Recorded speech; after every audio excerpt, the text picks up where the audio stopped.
What a fine day to be back on your screens. This is the Breakfast Show on TSL Nigeria TV, and my name is Osasoge Ibe. Today on Matters on Ground, I am joined by my co-host Joy Matthew and our guests. They get to join us after this break.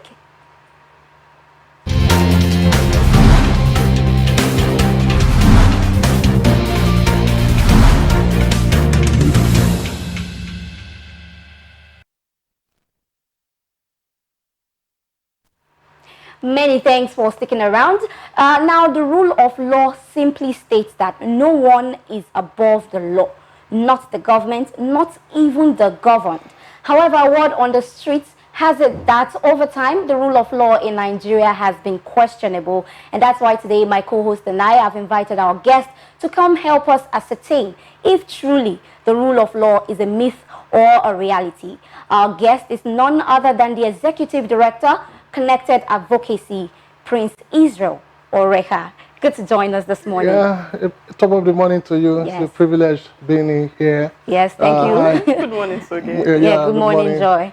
Thank you for honoring our invitation once again. You're welcome. Okay, so today we're going to be examining the rule of law, whether truly it's a myth or a reality. And we're going to be taking case studies from situations that have been ongoing, especially the one of Nnamdi Kanu. We know how Nnamdi Kanu has been arrested, and recent information that reaching us says that the court has ordered that the federal government pay him 1 billion naira for invading his privacy and also tender an apology letter. So now talking about being above the law or being, under the law. Do you think that the federal government is going to comply with this directive given by the court? Thank you very much. We're talking about Nigeria scenario as in Nigeria, real Nigeria, not the one in book or the one in our constitution, because we have Nigeria on the shelf and Nigeria in reality. So if we are talking about Nigeria in reality, I think it's going to be a daydream. Wow. Yeah, let me not hide from the fact, because you see how the system work with those in either the judiciary or the executives. So I think one thing I came to observe in Nigeria is that nearly every week, I think there are good guys there who pick stories that engage us for a week so that we citizens will have something to be discussing. I think that is also part of the story for that week. Although it came on Wednesday, but it did not start the week. So every week we have something to fall on just to keep us going. So as you continue to meditate or argue over those issues, those in system continue to do their thing. So it's a system, it's a strategy. So when we are talking about a myth or reality, it's completely a myth because it's just like a mirage. That judgment you got is from a state court, isn't it? In Abia State. Of course.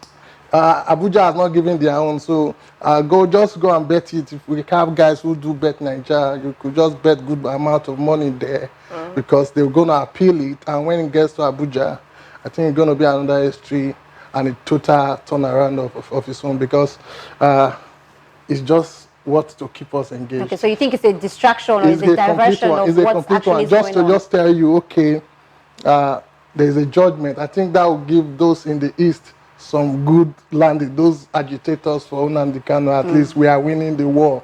Oh, wow. Okay. What do you make of the court making that kind of ruling in the first place? The court is supposed to be the custodian of the law, saying that, federal government, like she said, the rule of law, nobody is supposed to be above the law. Supposed to. Nobody is supposed to be above the law. And then an individual is saying, an individual that has stated that his intention or his goal is different from that of the state.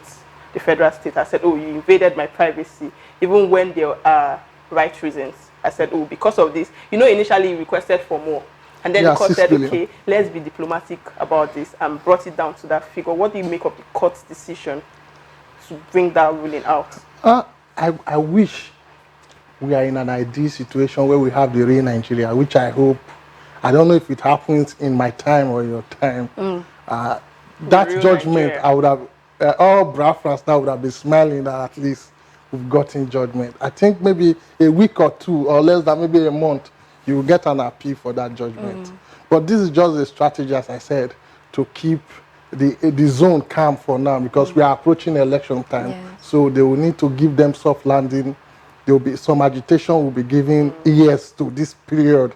So if you make noise this period, they will answer you because we are very close to election. So they don't want to jeopardize any chances of getting it back. So that is just 1 billion is nothing now. Just give them that judgment. Yeah. But I think what my colleague is trying to say here now is it that the rule of law is different for certain caliber of people? Because Nnamdi Kanu was arrested over allegations of treason. He made open threats to people saying that they want their movement is different from what. So now, for a crime of that magnitude, the court is still saying that his rights was infringed. So I mean, I don't get it. They say, look at white man, you are looking at father. I've told you before, we are approaching election time. So anything to just calm that region right now, we will do it. Okay. So you're saying that it's a political strategy because we've seen situations. But look at the undertone in that judgment. It said there should be political solutions. Did you read that part of that judgment? Okay. That there should be a political solution. What did you take from that? So the rule clause? of law has different. Nigeria rule of law, this current system rule of law. Because similarly, within that same period, we saw where a young entertainer, a comedian, a skit maker, was also arrested in his house in that same manner. We've not heard or we've not seen, or I don't know if it's even right to think that, oh, at some point the court is going to rule that, oh, because he was invaded, like NDLA broke into... Yes, it was infringement of human rights. Say, okay, because he's a younger person, let's give him less amount. Or do you think that the rule of law applies to... Because naturally it's supposed to apply to everybody across board. Across board, yeah. So should we expect something like that whenever... first of all, who is that guy? Whose party does it belong? Who do that guy work for?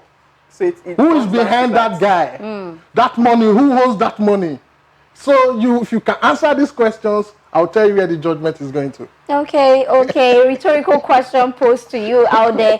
We invite you to be a part of this conversation. You can tweet at us, send us a DM on Instagram, or leave us a Facebook notification. Or better still, just leave your comment down on the comment section below. You can reach us across social media platforms at TSLNIGERIA TV. Okay, now moving on to another story, a story of Ismaila. Yes, Mustafa, popularly known as Mumfa. I keep mixing his name anyways. We heard that he's been remanded in court because he failed to pay the 200 million naira ransom that was fined. The new one. The new one, yes. So now I have a question, and this question has been bugging me over time. And the question simply is, this guy has been in and out of court for over 2 years for allegations bordering on fraud. And now I'm just wondering, if this guy really, you're sure that what he's doing is illegal, why not carry out your investigation properly and then let's know if you are prosecuting him, or let's know what the thing is. Because today we're hearing he was granted bail, he paid some fine, and then he left, and then comes back, pays another fine, and then he leaves, and the circle continues. What do you make of that? The case of that younger entertainer, I think we don't really know the undertone behind that. I think so we shouldn't speculate. But from what we just see holistically is that there is somebody offense and they should try and go make amends, because this is Nigerian system. So that the court can also, because now the first time it was 100 million they asked him to pay, now it's 200. So if it did not go sort out himself, I'm talking plainly as the Nigerian system now, because what we have here in Nigeria is systemic failure. So when I talk this way, don't assume as if but this is the reality on ground. I should just go, maybe there's somebody who's offending, I should just go and appeal and ask for forgiveness. So it's a personal beef with someone up there. Then the case will just take its natural turn. You understand the Kanu case now? It's a good scenario now. Just this Nigerian system, he should just go and, if he cannot think well, I think we advise him with this show, he should just look at somebody just offend, so he can just send family member Kola Nut to go and appeal. No. So that the do you next think week... that it is somebody that has offended, or like you said, is systemic failure? Because I do not see, or I'm trying to comprehend how a particular issue, now, every offense that has been called to court for is bordered around fraud. His associates are bordered around fraud. So I don't know, do you think it's a systemic offense that it is taking this long to resolve this issue?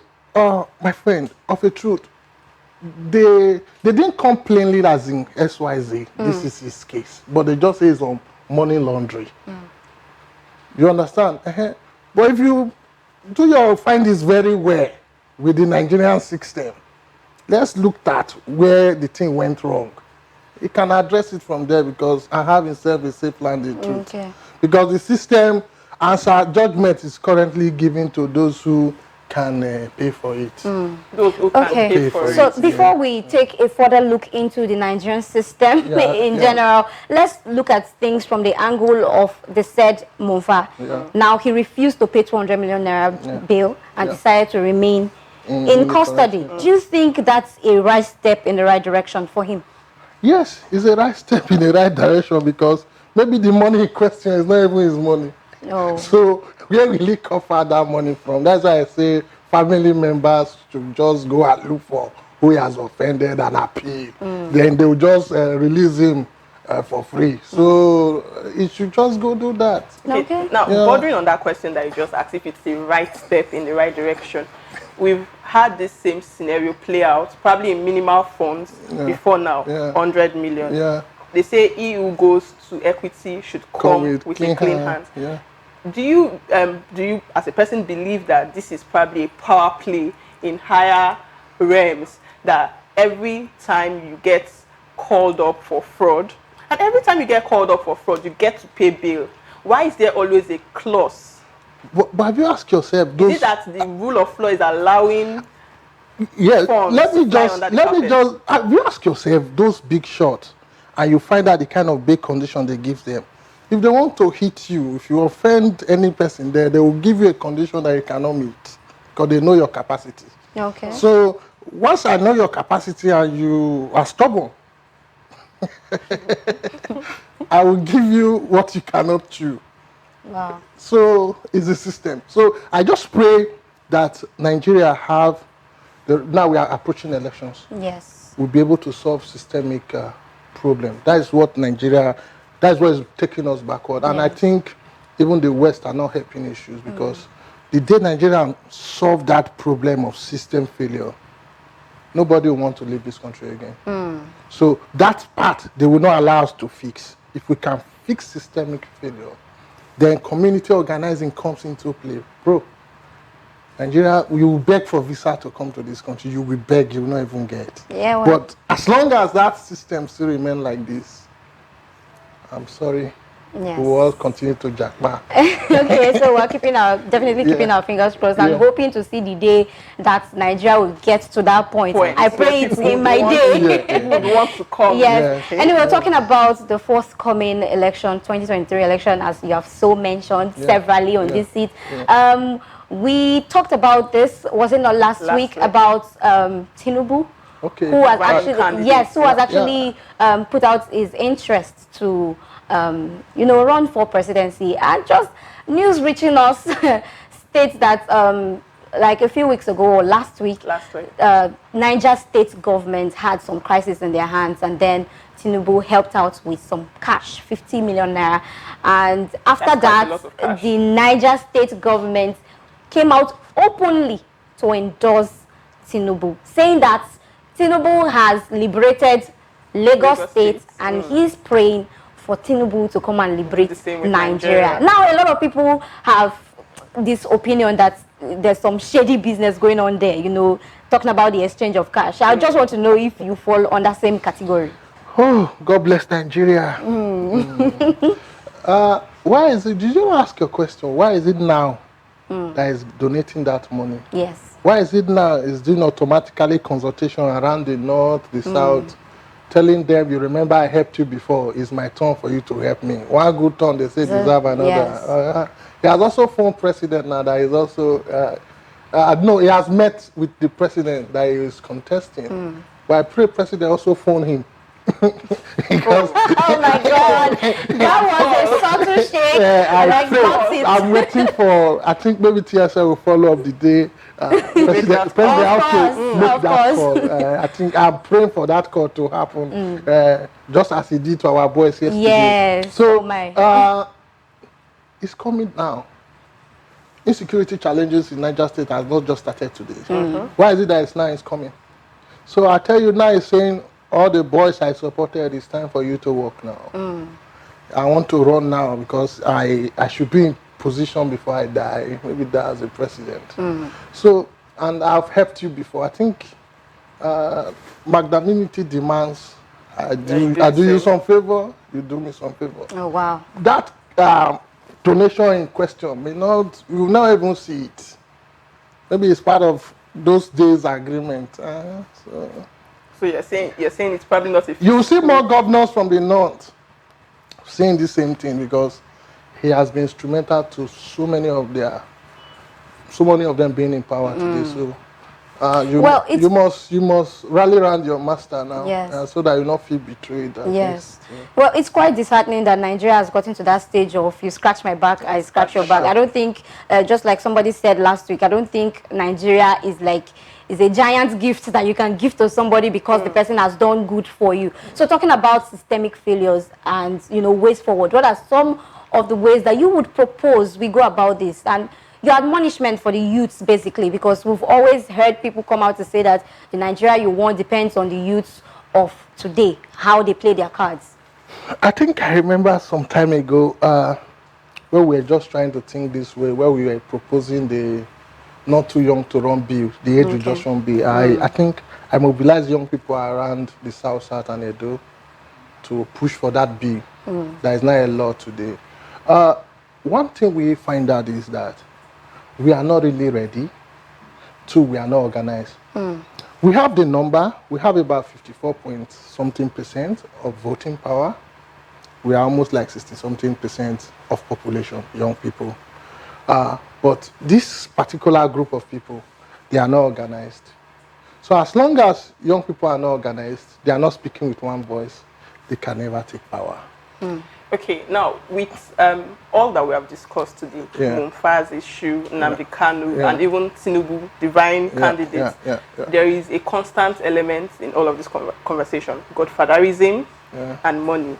Now there is the not too young to run. Do you think that there is any possibility that this new set of individuals would leave those teams behind? Because this team is obviously one of the decaying elements: godfatherism and money. Do you think it's with this new set of individuals, this new youths, so to say, is it possible that godfatherism and money would not play when they get to be in power? It's possible. That's what I'm saying.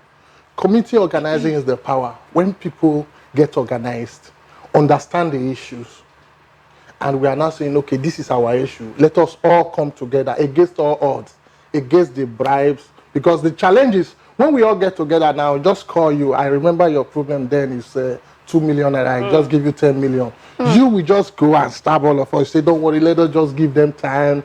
They will fix this thing. So you're saying it's possible for youth to rise above their problems? Yes, it's possible if we say, okay, today, no more backstabbing. This is the issue. This is our time. Let us fix it. Against all odds. Because it's still amongst us there they will use. We are not taking anything. We want to expire. We want godfatherism and these money bags guys to expire. Your money can perish with you when citizens are organized, speaking with one voice. If we come together and say enough is enough, giving me 4,000, 10,000 can no longer solve even my immediate problem. Let us just take this country and take it where it's supposed to be. And you agree. Even when they bring the bullion van to you, and you close your eyes because you've not paid your rent. Maybe your school fees, your younger ones are also looking on you. It's actually possible to. And you just shut your eyes from your problem, bro. And the money expires in their hands. We will not say welcome Nigeria. Now we say we are starting. Oh wow! So it's community organizing. So you're saying that the rule of law could actually be our reality. Nigeria has one of the fantastic policy on earth, but they are all on shelves. That's why I say there is Nigeria on shelf, there is Nigeria in reality. If you go to other clowns, go to other countries like Gambia, they copied from us back to back, and it's working. Oh, wow. Why did you think UK the other time? Because I was there when I was hearing, they say, we want to put UK on a blacklist. But did they wait for that history to be made? They quickly reversed the policy. Ask yourself now, we have these things. We have these things, but because of the system just benefiting those who are sitting on the table, that is why we want to kill ourselves now to come to the table. So I'm appealing to young people. Let us take the bull by the horn. Let us save this country, because we are developing other nations, we are developing other clowns. It's that time we begin to say, okay, what can I do for my country? And against all other egunjes, let us save our country. So I think the mandate now is Operation Save Nigeria. Operation Save Nigeria. Okay, there you have it. There you have it. Thank you very much. Thank you. Yes, that's the much we can take on today's edition of the Breakfast Show. First things first, save Nigeria. Go get your PPC. Now, remember that you can leave your comments, your thoughts, right there on the comment section of this video on YouTube, Instagram, Twitter, and Facebook. We are TSLNIGERIA TV, and this is where we get to say bye-bye. It will come your way next time. I am Joy Matthew. Stay connected to TSL Nigeria and get updates on the go all day, every day. Subscribe to our YouTube channel on TSL Nigeria Space TV and join our online family.